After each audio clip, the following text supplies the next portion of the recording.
Embrace the power of knowledge at Sanskriti University, ranked first in most promising university in engineering and management in India. Visit www.sanskriti. तो Hezbollah के हमले के 24 घंटे के भीतर ही Israel के प्रधानमंत्री नेतन्याहू ने एक हाई लेवल मीटिंग बुलाई। बैठक में हिजबुल्लाह को लेकर बड़ा फैसला लिया गया।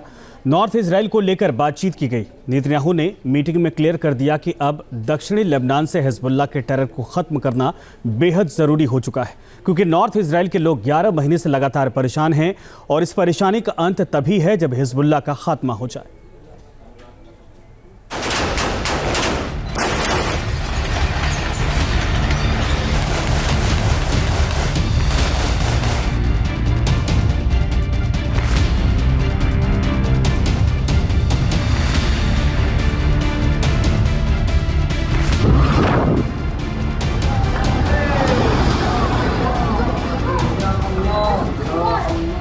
क्या हिजबुल्लाह पर इजराइल फाइनल प्रहार करेगा?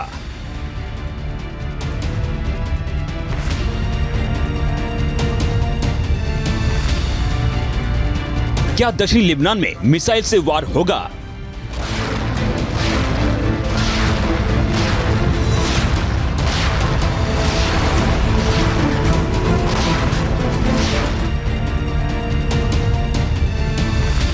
क्या इजराइल के प्रधानमंत्री नेतन्याहू ने तय कर लिया है कि अब हिजबुल्लाह के टेरर पर द एंड लगाने का वक्त आ गया है, क्योंकि करीब 11 महीने से नॉर्थ इजराइल का इलाका वीरान पड़ा है। यहाँ आयरन डोम तैनात हैं। इजराइल के अफसरों का ठिकाना है, लेकिन जंग के हालात को देखते हुए नॉर्थ इजराइल के लोगों को यहाँ से सुरक्षित स्थान पर शिफ्ट कर दिया गया है, जिससे लोग महफूज रहें।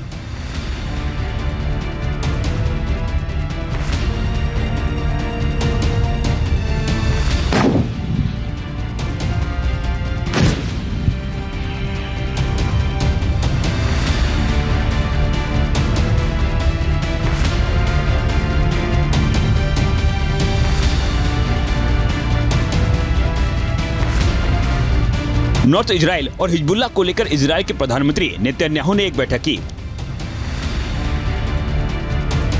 इस मीटिंग में आईडीएफ के बड़े अफसर शामिल रहे। नेतन्याहू ने इस बैठक में क्लियर कर दिया है कि अब दक्षिणी लेबनान में हिजबुल्लाह का मामला जल्दी सुलझाना है। जाहिर है अब हिजबुल्लाह के ठिकानों पर बमबारी तेज होगी। नेतन्याहू ने दलील दी है कि लोग 11 महीने से अपने घरों से दूर हैं, लिहाजा अब उन्हें अपने घरों में शिफ्ट करने की तैयारी शुरू की जाए।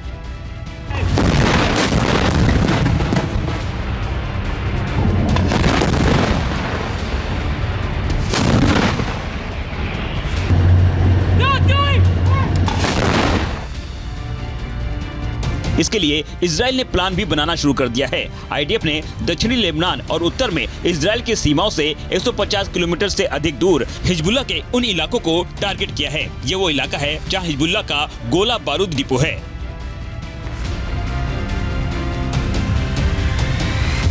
जाहिर है कि इजराइल आतंकवाद के विरुद्ध विजय को हासिल करने के लिए संकल्पबद्ध है। इजराइल आतंकियों को जीरो टॉलरेंस की पॉलिसी के तहत डील करता है और उनके द्वारा किसी भी की जाने वाली कार्रवाई को वो मैसिव तरीके से रिस्पॉन्ड करता है। और जाहिर है कि इजराइल के ऊपर 7 अक्टूबर को जब सबसे बड़ा आतंकी हमला हमास ने किया, तो उसके बाद हमास के अस्तित्व को समाप्त करने के लिए इजराइल ने अभियान छेड़ रखा है। और यदि इसी तरीके की का कोई बड़ा हमला हिजबुल्लाह या हूती के द्वारा इजराइल पर किया जाता है, तो इजराइल उनके विरुद्ध भी बड़ी से बड़ी कार्रवाइयाँ कर सकता है, इसमें कोई दो राय नहीं है। हिजबुल्लाह के ठिकानों पर सितंबर के महीने से ही जोरदार प्रहार हो रहा है। अभी एक हफ्ते पहले ही इजराइल की वायुसेना ने दक्षिणी लेबनान के अल खरीबा इलाके पर आसमान से इतना बारूद बरसाया था। इजराइल की बमबारी में पूरा इलाका धुआं हो गया था। इजराइल के इस हमले में हिजबुल्लाह के कई सैन्य बुनियादी ढांचे तबाह और बर्बाद हो गए थे। इसके अलावा दक्षिणी लेबनान के एता अल शाब इलाके पर इजराइल की फौज ने रॉकेट से प्रहार किया। इजराइल के इस हमले में कई बिल्डिंगों को नुकसान पहुंचा। 10 दिन पहले आईडीएफ ने दक्षिणी लेबनान में हिजबुल्लाह के ठिकानों पर हमला किया है, जिसमें एटतिरी, मंसूरी, राजक, जोइया, नबेतह, कफरकेला और होला शामिल हैं। ये वो इलाके हैं जहां पर हिजबुल्लाह अपने रॉकेट लॉन्चर रखता है, हथियारों का भंडारण करता है। जाहिर है इजराइल के इस हमले ने हिजबुल्लाह की कमर को तोड़ दिया है।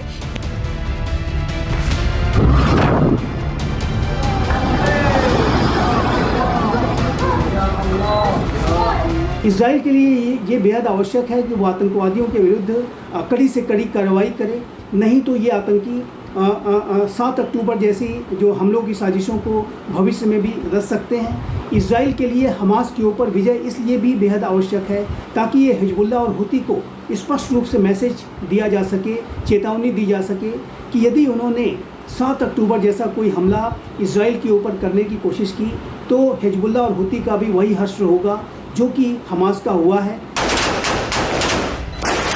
इजराइल चाहता है कि हिजबुल्लाह बैकफुट पर चला जाए, लेकिन ये इतना आसान नहीं होगा क्योंकि अभी तक ईरान ने इजराइल पर हमला नहीं किया है। लेकिन अगर इजराइल सीधे दक्षिणी लेबनान में हिजबुल्लाह के अस्तित्व को चुनौती देने लगेगा तो आशंका यही है कि ईरान भी इजराइल के खिलाफ एक्शन करना शुरू कर दे।